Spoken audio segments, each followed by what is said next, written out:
कोकणामध्ये गणेशोत्सवाला धूमधडाक्यात सुरुवात झालेली आहे। संगमेश्वर तालुक्यामधील भातगाव खाडीमधून चक्क होडीतून गणरायाला घरी आणण्यात आलेले आहे। श्रद्धा आणि भक्तीच्या जोरावर ग्रामस्थ गणरायांना बोटीमधून घरी घेऊन येत असतात।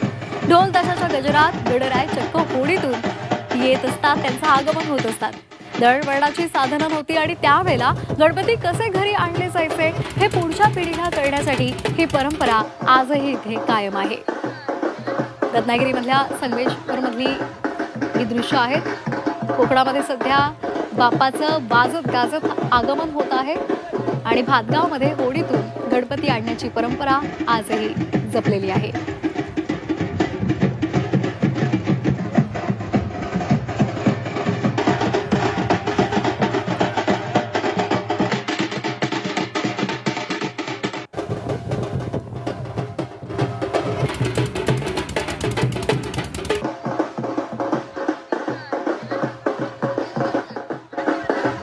विघ्नहर्त्याचं घरोघरी स्वागत केलं जाते आणि कोकणामध्ये तर गणेशोत्सव हा एक मोठा सण असतो आणि या संगमेश्वरमध्ये भातगाव आहे आणि तिथे आजही होडीनं गणराय आणले जातात। गणरायाचं आगमन होत असतं।